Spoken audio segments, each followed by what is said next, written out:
Merci. Gloire à Dieu. Ceux qui n'étaient pas là aussi tout à l'heure, je vous retransmets le bonjour de Christophe et son épouse. Christophe et son épouse de passer. Parfois, il me disait de vous transmettre et des fois, j'oubliais. Alors là, aujourd'hui, je n'ai pas oublié. J'ai bien reçu son message ce matin. Gloire à Dieu. Comment on peut savoir si une personne est chez elle? Parce que tout à l'heure, j'ai dit bienvenue chez vous. Il y a des choses qui démontrent que la personne est bien chez elle. On est d'accord?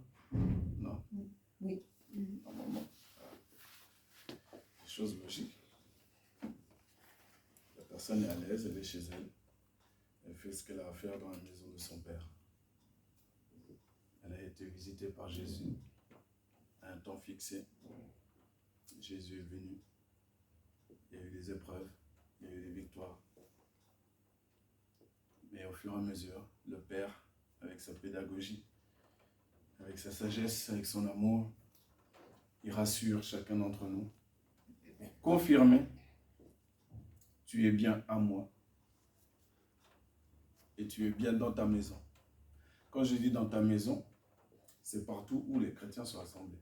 On comprend bien le sens profond. Puisque nous sommes la maison. Amen. Nous sommes la maison seulement si nous sommes des pierres vivantes.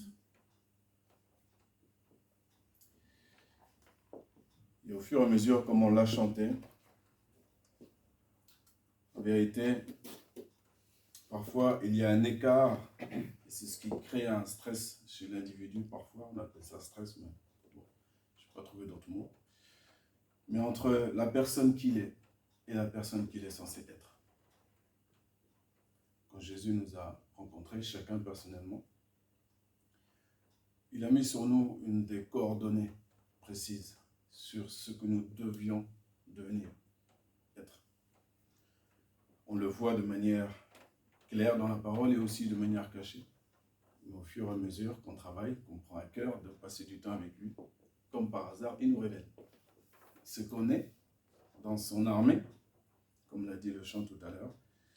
Nous sommes une armée.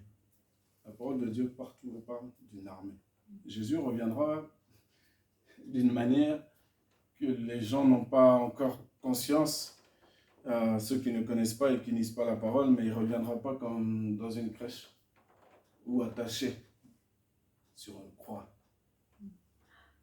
Toutes les croix qu'on voit dans ce pays, à chaque entrée de village, qui est en vérité une insulte. Parce que Jésus n'est pas sur la croix. Jésus est ressuscité. Mais dans l'image de la personne, il faut que ce Jésus-là soit un petit bébé, soit quelqu'un attaché sur une croix, figé. D'où l'expression Dieu est mort.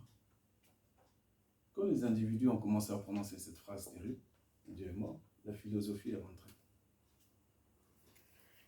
La philosophie est rentrée. Les raisonnements sont multipliés. Par les Grecs, premièrement, les Romains, on continue. Et ça s'est propagé dans tout l'esprit occidental aujourd'hui.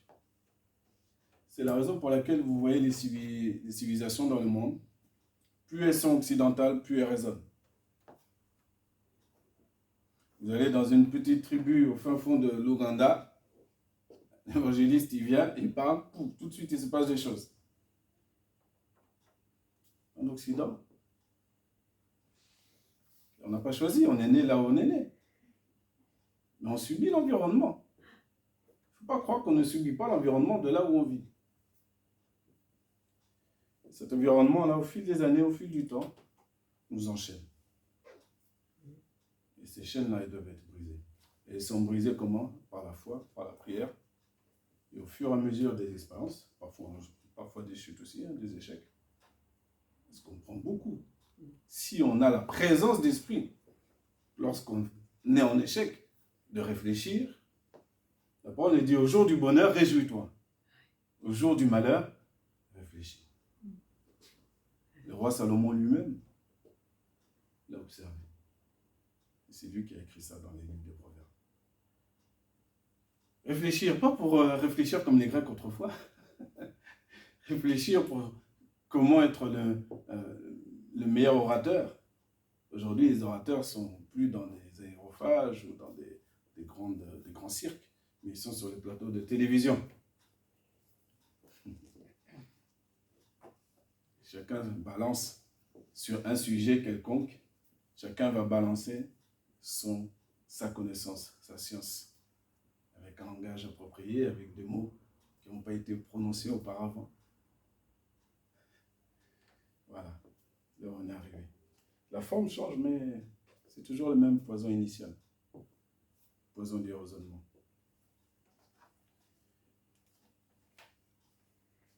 Il faut être vigilant. Il faut être vigilant, on va le voir aujourd'hui. Il faut être vigilant par rapport à ça parce que c'est ce qui fait que parfois on a peur du vide. On a peur de choses dont on n'a pas à avoir peur. La peur ne nous sert d'ailleurs absolument à rien du tout. À rien. Qu'est-ce que ma femme va dire? Qu'est-ce que mon père va dire? Non. Si tu as une chose à régler, tu y vas. C'est clair, tu vas voir où est la peur. Tu ne laisses pas d'espace. Oh, chérie, pardon. Pas par SMS. Je me répète à chaque fois, mais tu attrapes ses yeux et dis pardon, ma chérie. Tu ne l'embrasses pas par mail. C'est physique. Tu fais un cadeau. Tu fais tout ce que tu as à faire. Concret. Vite. Très vite. Très très vite ces choses-là. Il ne faut pas tarder. Tu ne crées pas d'espace. Tu ne laisses pas d'espace entre ton savoir, la connaissance de ce que tu sais d'un instant où tu sais où tu es en échec, où tu as fauté, et l'instant où tu dois aller réparer cet échec-là. Il faut être très rapide, très rapide. Parce que l'espace que tu laisses l'espace pour que Satan puisse rentrer. Et les mauvaises herbes poussent. Pendant ce temps-là, qu'on laisse, les mauvaises herbes poussent. Toi, tu crois que tu agis parce que tu laisses, tu réfléchis. Tu réfléchis. Mais la réflexion dont on parle dans la parole de Dieu, c'est toujours pour l'action. C'est toujours pour l'action. Toujours pour l'action. Aujourd'hui, on va voir un homme qui a dû agir. On lui a demandé d'agir et on va voir comment il a réagi à la demande de Dieu qui lui a demandé d'agir. Cet homme-là, c'est Moïse. On va aller dans le livre d'Exode, au chapitre 4. On va faire la lecture au chapitre 4, versets 1 à 17. Pour ceux qui ont lu la Bible, en tout cas, ces passages de l'Exode sont des passages qui sont comme les autres, mais en tout cas, qui sont très parlants et très simples, qui sont obligatoires pour notre méditation. Le livre d'Exode, qui est riche d'enseignements. Nous voyons l'histoire du peuple hébreu, qui a été auparavant en Égypte, qui a souffert. Et l'Éternel a entendu ses cris, nous dit la parole, et l'Éternel va envoyer un sauveur. Ok. Tout comme toi, tu peux prier pour quelqu'un, tu sais qu'il souffre, il y a une situation compliquée. Et à un moment donné, Dieu va ouvrir le ciel et va envoyer un sauveur, un ou une, un canal humain, ou une situation particulière pour délivrer la personne. Mais là, ça fait un petit moment qu'ils sont sous esclavage. Ça fait un petit moment. Moïse, lui, il a été élevé par ce peuple-là égyptien, comme vous le savez. Maintenant, il est arrivé à un stade où l'Éternel s'est manifesté à lui. Donc Dieu s'est manifesté à lui, vous vous rappelez comment Dieu s'est manifesté à Moïse? Dans le buisson. C'est un classique, ça, voilà, dans un buisson. C'était quoi la particularité de ce buisson? Il brûlait. Mais... Il disait qu'il était le Dieu d'Abraham, d'Isaac et de Jacob. Oui, mais la particularité du buisson, il brûlait, mais Il se tenait pas. détruit, se détruisait pas. Voilà, il ne se consumait pas. Voilà, il se tenait pas. C'était un feu divin.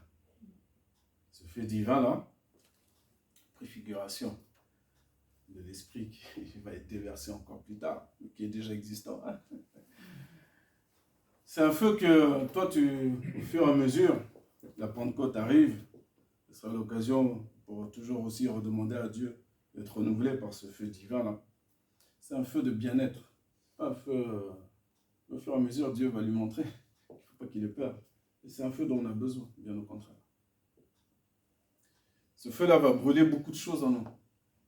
Beaucoup de scories, beaucoup de choses qui nous gênent, qui nous embarrassent. On a besoin de ce feu-là. Sinon, on deviendra des petits moines comme tous les autres. Il ne faut pas rêver. Hein. Routinier. On a nos horaires. Bon,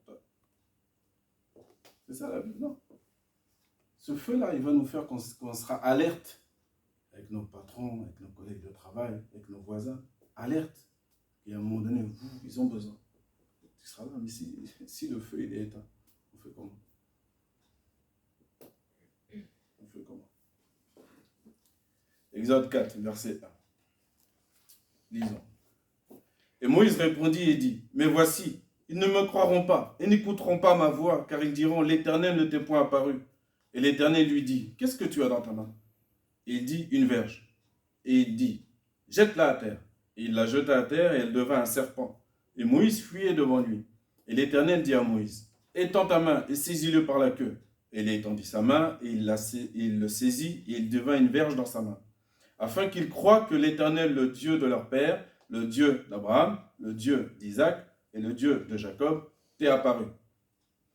Et l'Éternel lui dit encore, mets maintenant ta main dans ton sein. Et il mit sa main dans son sein. Et il la retira. Et voici sa main était lépreuse, blanche comme neige. Et il dit, remets ta main dans ton sein. Et il remit sa main dans son sein. Et il la retira de son sein. Et voici elle était redevenue comme sa chair. Et il arrivera que s'il ne te croit pas et ne t'écoute pas la voix, s'ils n'écoutent pas la voix du premier signe, ils croiront la voix de l'autre signe. Et il arrivera que s'ils ne croient pas même à ces deux signes et n'écoutent pas ta voix, tu prendras de l'eau du fleuve et tu la verseras sur le sec. Et l'eau que tu auras prise du fleuve deviendra du sang sur le sec. Et Moïse dit à l'Éternel, ah, Seigneur, je ne suis pas un homme éloquent, ni d'hier, ni d'avant-hier, ni depuis que tu parles à ton serviteur, car j'ai la bouche pesante et la langue pesante. Et l'Éternel lui dit, qui est-ce qui a donné une bouche à l'homme? Ou qui a fait le muet, ou le sourd, ou le voyant, ou l'aveugle? N'est-ce pas moi, l'Éternel? Et maintenant va, et je serai avec ta bouche, et je t'enseignerai ce que tu diras. Et il dit, ah Seigneur, envoie, je te prie, par celui que tu enverras. Alors la colère de l'Éternel s'embrasa contre Moïse, et il dit, Aaron, le Lévite, n'est-il pas ton frère? Je sais qu'il parlera très bien. Et aussi le voici qui sort à ta rencontre, et quand il te verra, il se réjouira dans son cœur. Et tu lui parleras, et tu mettras les paroles dans sa bouche, et moi je serai avec ta bouche et avec sa bouche. Et je vous enseignerai ce que vous ferez. Et il parlera pour toi au peuple, et il arrivera qu'il te sera à la place de bouche, et toi, tu lui seras à la place de Dieu. Et tu prendras dans ta main cette verge avec laquelle tu feras les signes. Amen. Amen. Il faut savoir qu'auparavant, Dieu avait déjà tout dit à Moïse, ce qu'il allait faire. Car Dieu révèle son secret à ses serviteurs. Toi, à ta propre mesure, sur un ou sur plusieurs sujets, Dieu t'a peut-être déjà parlé. Ou t'a peut-être déjà montré ce que lui allait faire.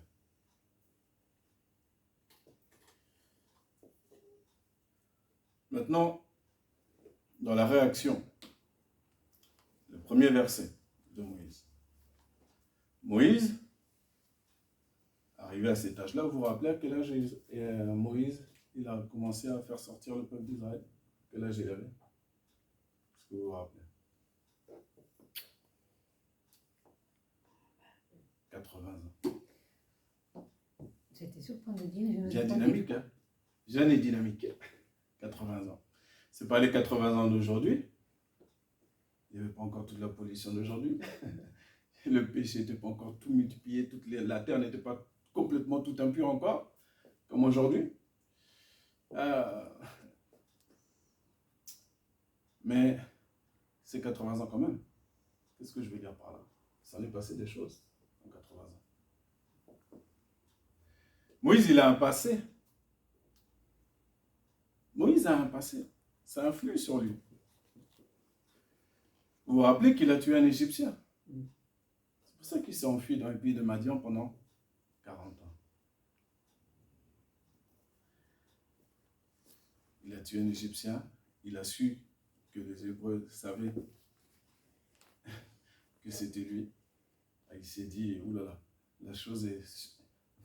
C'est sûr que le pharaon va le savoir à un moment donné, il faut que je m'échappe. Il s'est échappé. Et ça pèse sur lui, ça. C'est un être humain. Sa conscience, elle est entachée. Tout comme toi, peut-être, ta conscience est entachée d'une chose qui t'est arrivée dans le passé, que tu as commis ou que tu as subi. C'est dans les deux sens, qu'on commet ou qu'on subit. On est marqué, notre âme est marquée. Bien. Donc Moïse, en plus, il se considère, il se jauge lui-même. Il dit, attends, je suis à moitié bègue, je ne suis pas éloquent, j'ai pas de charisme. Là, c'est mes mots que je dis moi, hein, d'accord? Mais c'est la manière dont Moïse se déconsidère. Se considère ou se déconsidère. C'est étonnant parce qu'il a été élevé quand même par une famille royale. Il a appris différentes matières. Il a été élevé. C'était un homme grand. Là, tu es dans ton confort. Il n'y a pas de... Tu ne te soucies pas. C'est comme nos enfants, ils ne se soucient pas de leurs défauts quand ils sont chez nous. Ils sont dans le confort. Ils sont bien, ils ne se soucient pas. Quand tu sors de la maison, là, c'est différent. Là, il faut aller chercher ton stage. Là, il faut faire tes premiers entretiens d'embauche. Là, il faut commencer à devenir quelqu'un. Et Moïse a subi ça. Ce passage-là, difficile pour lui. Malgré tout, Dieu s'est révélé à lui en puissance. On a parlé du buisson ardent. Un buisson ardent. Un feu qui ne brûle pas le buisson. C'est extraordinaire. Moïse qui parle avec Dieu. C'est extraordinaire. On peut rester là. De dire à Dieu, donne-moi juste des visions. Donne-moi des rêves, donne-moi des signes, donne-moi des paroles prophétiques, des paroles de connaissance pour mon frère, pour ma soeur. Puis c'est bon, ça me suffit. On reste dans le domaine extraordinaire spirituellement. Mais Dieu, il est très concret. Il est très concret. Il veut qu'on aille plus loin. Parce que l'action que va avoir Moïse va délivrer plus de 600 000 personnes. Un homme pour 600 000. Ça, c'est la mesure de Moïse. La mesure de Christ. Un homme pour le monde entier. Ça a fonctionné pour le peuple hébreu parce que Moïse, vous connaissez l'histoire, au fil du temps, il a accepté. Ça a fonctionné pour Jésus parce que même lorsqu'il était dans l'angoisse, il a dit non pas ma volonté, mais ta volonté. Il va jusqu'au bout. Il voit que même ses frères à côté là, ils dorment, ils ne peuvent pas rester 1 heure pour prier avec lui. Pierre et Jean. C'est pas grave. Je vais terminer la mission. Je vais terminer ce pourquoi je t'ai envoyé. De la même manière, toi, quand Christ s'est manifesté à toi, il t'a donné une mission. La mission qu'il t'a donnée est plus importante que le titre de la mission elle-même. Je m'explique. L'être humain, parfois, il est accroché aux mots. Par exemple, il y a un mot dans nos milieux, le mot ministère, qui peut revenir régulièrement. Et puis tu observes la personne qui a ce mot souvent à sa bouche là, si tu vis quelque temps avec lui, mais tu verras que le ministère n'est pas pratiqué. Il a la bouche, mais il n'est pas pratiqué. Il n'est pas pratiqué.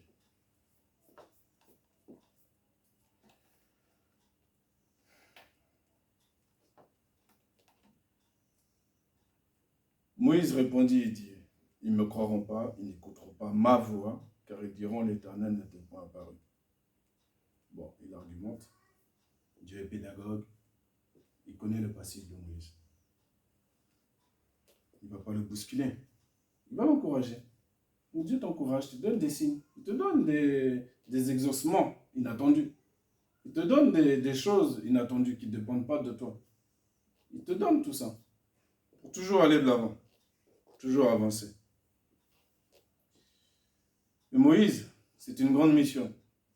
Lui, au verset 10, il dit encore. Et Moïse dit à l'Éternel, ah Seigneur, je ne suis pas un homme éloquent, ni d'hier, ni d'avant-hier, ni depuis que tu parles à ton serviteur, car j'ai la bouche pesante et la langue pesante. Dans d'autres versions, on dira, je n'ai pas la parole facile. Exode 6, chapitre 6, verset 12, il dit la chose suivante. Et Moïse parla devant l'Éternel en disant, voici les fils d'Israël ne m'ont point écouté. Donc il a agi, on voit qu'il a agi, il a quand même parlé. Après une fois, après deux encouragements, 3 encouragements, etc., il a été. Allez, il y va. Et maintenant il dit quoi? Dieu lui a dit pourtant avant, il lui a tout dit. Dieu a dit à Moïse qu'il allait endurcir le cœur de Pharaon. Il a tout dit, il a tout montré.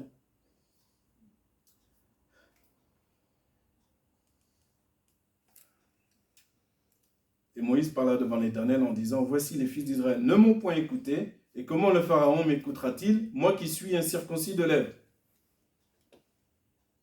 Littéralement incirconcis de lèvres, dans d'autres versions qui n'ont pas la parole, facile. Verset 30. Et Moïse dit devant l'Éternel, voici, je suis incirconcis de lèvres, et comment le Pharaon m'écoutera-t-il? Ça fait beaucoup, non? Alors, il est sûr que là, c'est à sa mesure, selon aussi la grande chose, la grande mission qu'il a à faire. Attention, peut-être qu'on aurait fait la même chose. D'accord? Ça, d'accord.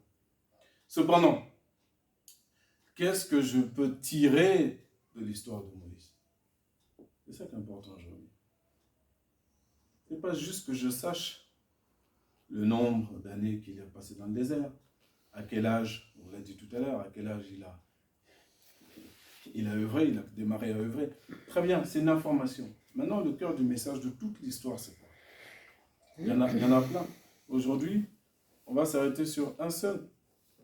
On l'a lu dans Exode 4 au verset 1, au verset 10, au verset 13. Dans Exode 6 au verset 12, au verset 30. Qu'est-ce qu'on voit? On voit Moïse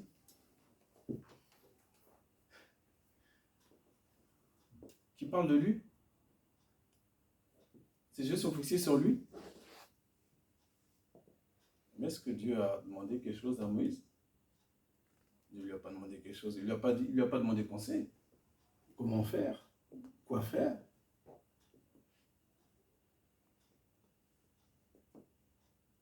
Ce n'est pas mon problème.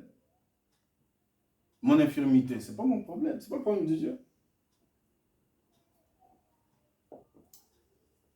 Quelqu'un peut bégayer et être amené à être prédicateur. Pour ça, il faut qu'il croie. Si Dieu lui a parlé, il faut qu'il croie. Il ne faut pas s'occuper de soi-même. Il ne faut pas se dévaloriser trop soi-même. Moi, je suis incirconcis de lèvres, je suis bégayant. J'ai tué un homme en Égypte. J'ai fui pendant 40 ans.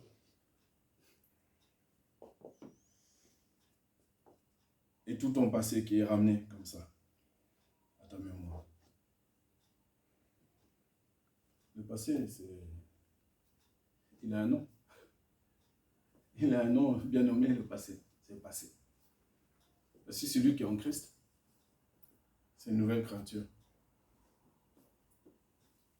Les choses anciennes sont passées. Voici, je fais toutes choses nouvelles. Chaque jour que, à partir du moment où Dieu dit, je suis avec toi, chaque jour, c'est un jour nouveau. Chaque jour, c'est un jour d'apprentissage. Tu peux avoir un enfant malade, tu peux avoir ton épouse qui est malade, tu peux avoir un chômage, tu peux avoir un jour 50 personnes dans la salle, un jour 5 personnes. Il faut tirer le leçon. Mais le réflexe humain, c'est pas de tirer le leçon. C'est tout de suite de murmurer, raisonner. Ça, c'est le réflexe humain. Ça veut dire que c'est à cause de... On met le pied sur le frein avant de commencer à raisonner vite. Va prier. Va méditer la parole de Dieu. Laisse l'Esprit de Dieu t'amener la réponse claire.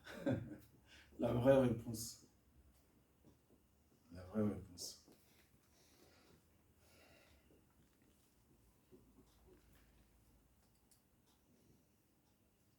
C'est la parole de Dieu qui nous éduque.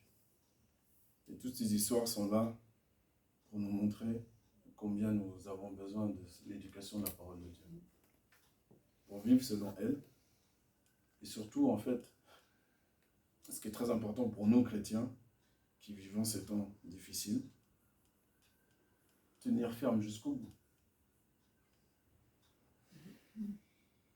Mais oui, tenir ferme jusqu'au bout.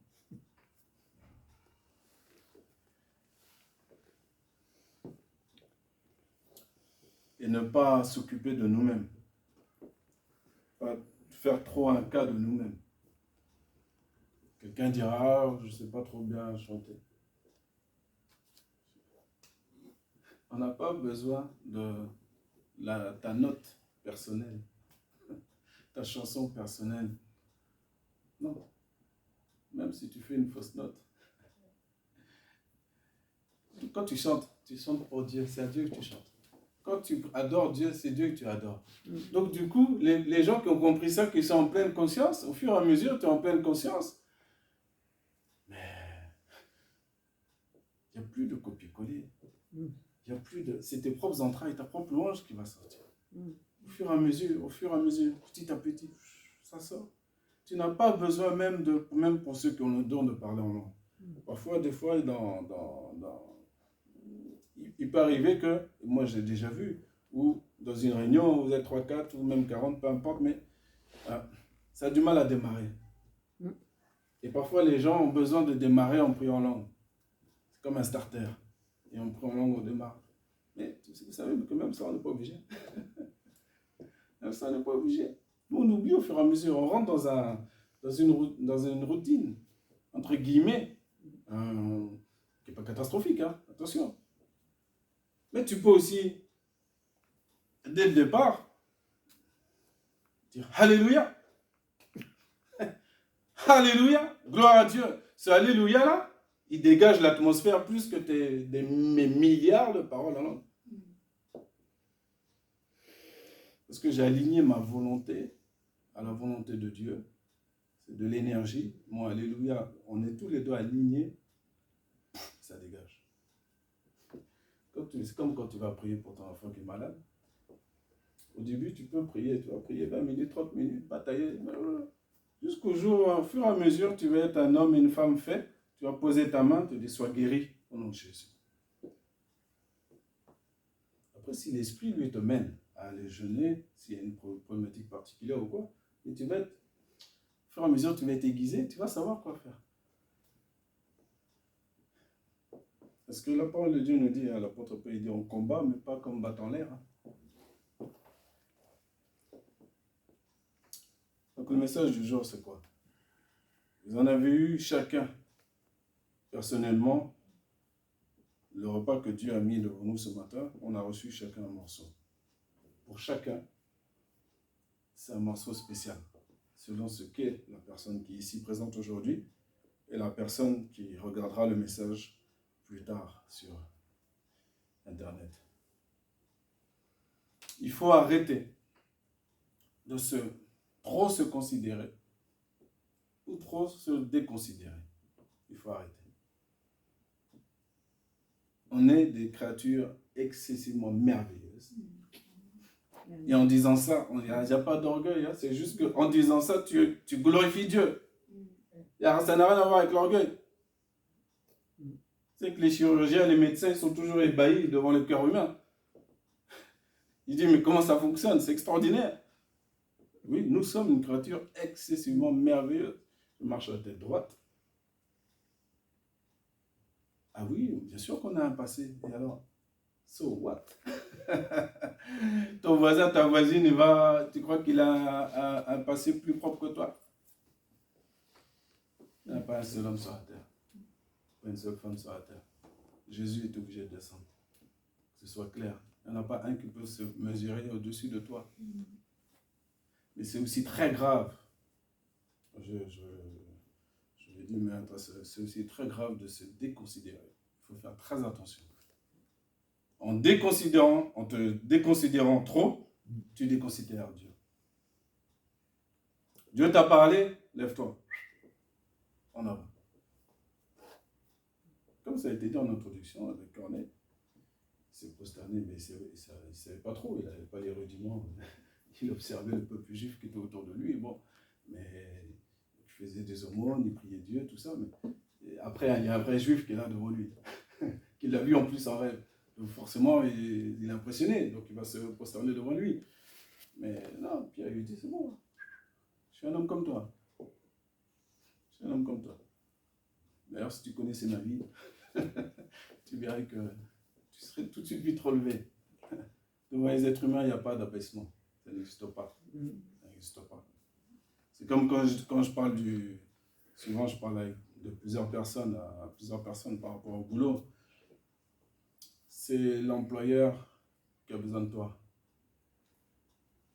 Que ce soit clair. Toi, tu as des capacités. Tu as les capacités. Sauf si tu es menteur avec toi-même. Mais tu as les capacités, tu as l'expérience. Tu as fait ceci, tu as fait cela, tu as fait cela, tu as fait cela. Tu observes le marché, la région où tu es. Ok, ce que je suis, ça vaut 100.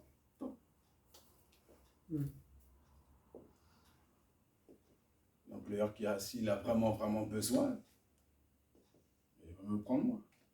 Oui, même s'il y a d'autres milliers autour. Ce n'est pas tous ceux qui sont autour qui ont le nom de Jésus sur eux.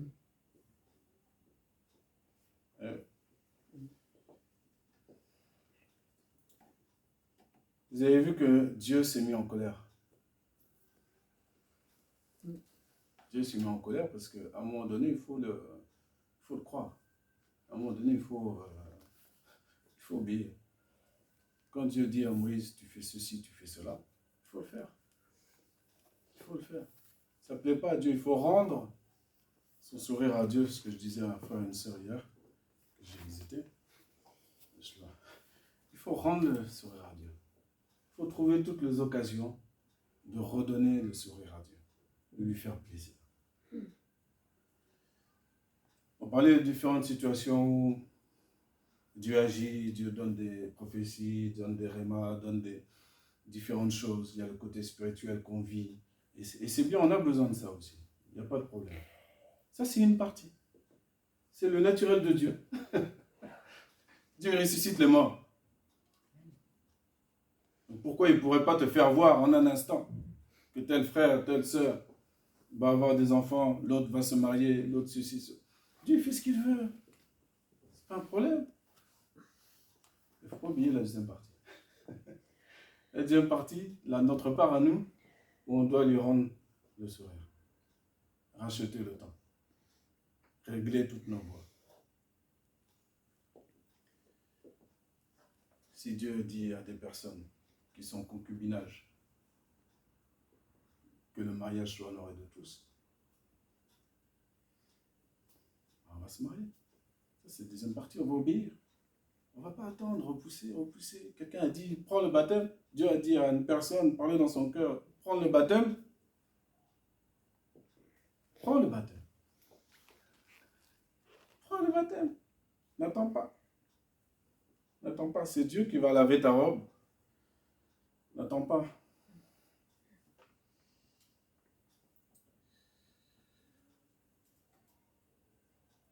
Il faut l'équilibre entre les deux.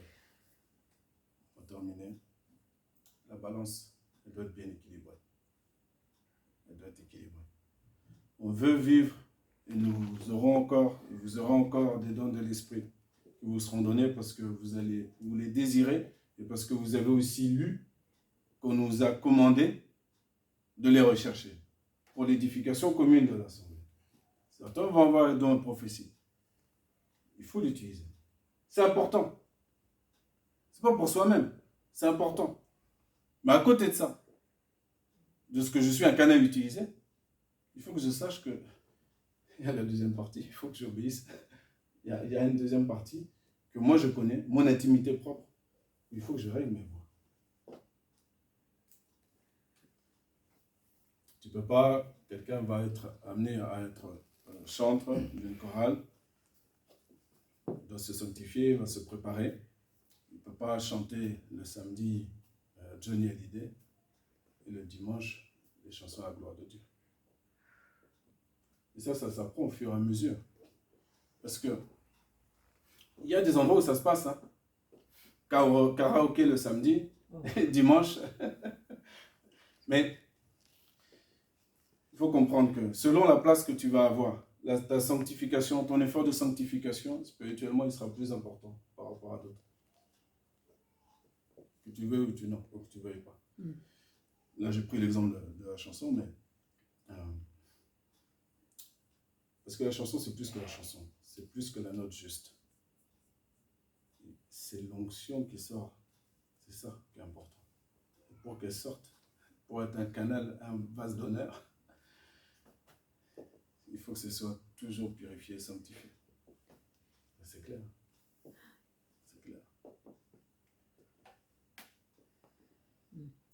Pour d'autres, ils veulent être prédicateurs, ils veulent être pasteurs. Très bien. La parole parle, c'est bien, tu as un beau, c'est un beau désir. Ah, regarde ce que la parole dit. On va voir comment tu es avec ton épouse. On va voir comment tu es avec tes enfants. Ah oui. On va voir si tu as un cœur de berger. On ne va pas voir si tu es parfait. C'est pas ça. Mais la parole est claire. On ne peut pas faire le religieux le dimanche matin et le truand le reste de la semaine. Non. C'est pas possible. Tu ne peux pas servir Dieu le dimanche et le reste de la semaine faire l'adultère dans ton entreprise. Là où personne ne te voit, ta femme ne te voit pas. Quand je parle d'adultère, je le parle selon Jésus. Le regard chargé de désir. Ça commence là.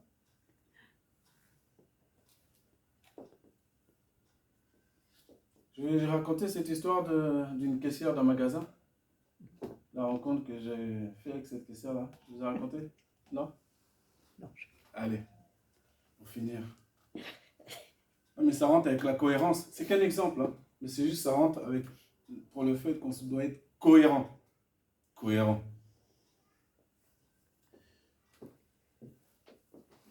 Première fois que je vois cette caissière-là, je vais à la caisse, tout de suite je me dis, ah, vous m'avez tapé dans l'œil. Pas détourné, hein. Direct. Ah, pourquoi pas? Je suis tout seul. Non? Puis Dieu est bon, hein. Plein de grâce. Pourquoi pas? Vous entendez la petite note là? Vous entendez? Hein? Non?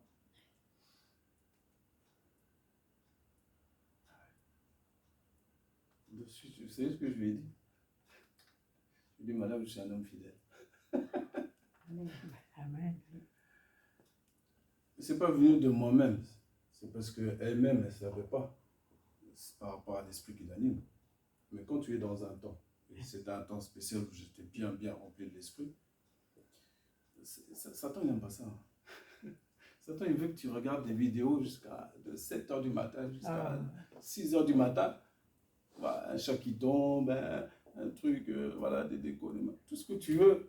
Tu sois complètement shooté de toutes sortes de choses, mais il ne faut pas que tu médites la parole, il ne faut pas que tu pries, il ne faut pas que tu fasses de bonnes actions, il ne faut pas que tu passes du temps avec tes enfants, il ne faut pas que du vrai temps, un temps où tu es présent, conscient, où tu n'es pas juste, oui, bah oui, je suis quand même père, donc oui, du coup, non, entier, entier, tu es présent. Ça, il ne veut pas. Donc, il va t'attaquer. Mais on va t'attaquer. Il a attaqué Joseph. Pourquoi il ne va pas attaquer un petit ver de terre comme moi? Hein? Les jours ont suivi. Moi, je suis sur ces choses-là, je suis clair. Ça m'est arrivé plein de fois. Donc, quand j'étais en formation. Mais je sais comment traiter la chose. Je sais comment traiter la chose. Direct. Les jours ont suivi. Me revoit. Ah, c'est l'homme fidèle. Terminé. Tout le monde descend. Et ça ne veut pas dire que l'ennemi de notre âme va nous lâcher. Hein? Qu'est-ce qu'il a fait avec Jésus? Qu'est-ce qu'il a fait? Il va le laisser un peu de temps. Il reviendra pour un temps plus favorable. C'est la raison pour laquelle, ça a été dit dans la prière tout à l'heure, notre frère a dit que Jésus, que c'est écrit dans la parole, veillez et priez, afin de ne pas entrer en tentation. C'est ça qui nous protège. C'est ça qui nous protège. Et pour ça, il faut que je me rappelle, il faut que je reconsidère qui je suis. Moïse, tu es le sauveur de ton peuple. Moi, je vais lui proclamer.